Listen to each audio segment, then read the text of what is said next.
Hey everybody, my name is Corinne Hoyt and I am a student at BYU, Idaho, and tonight I want to tell you a story. But while I tell you a story, I want you to do one thing for me. I want you to think of a time in your own life when you have felt helpless and what you did about that feeling. So my story for you tonight, when I was a little kid, I got sick all the time. It started when I was just a baby and I would get random things like scarlet fever. I know that's not very common anymore, and it wasn't 28 years ago when I was a baby either.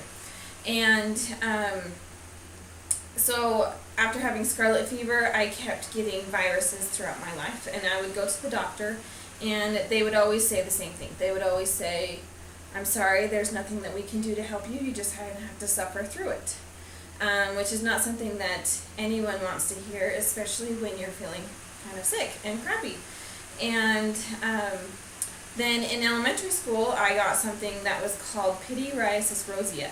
And it sounds like I'm speaking another language, that's how fun it is. But it was called the Christmas tree rash. And supposedly it was super contagious. And I have 4 sisters. And the funny thing is that every time I got something that was super contagious, nobody else ever seemed to get it. It was always just me.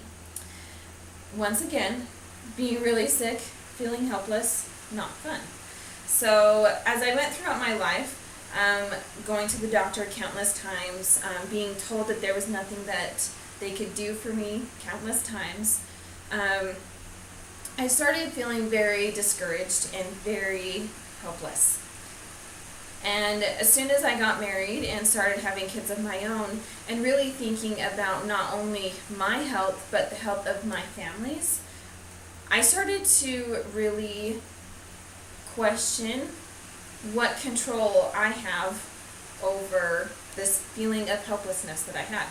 So I started doing research. I started to examine my own life, my own body, and my symptoms that I always was having, and started getting some answers, and I started taking action, and I started taking control over my life and my health.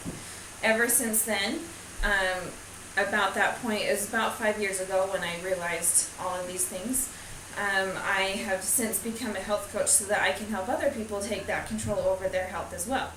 And so the question that I have for you at the very beginning is, have you ever felt helpless, and what did you do about it?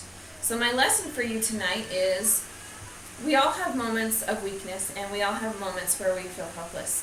And in the jobs that you work in throughout your life, you may have moments like that where something is pointed out to you that maybe is not your strength. But if you take that weakness that you have, those feelings of helplessness, those moments of weakness, and you turn them around and you take control over them, it is possible to make them into strengths. So that is my story for you. Thank you for listening. Have a good night.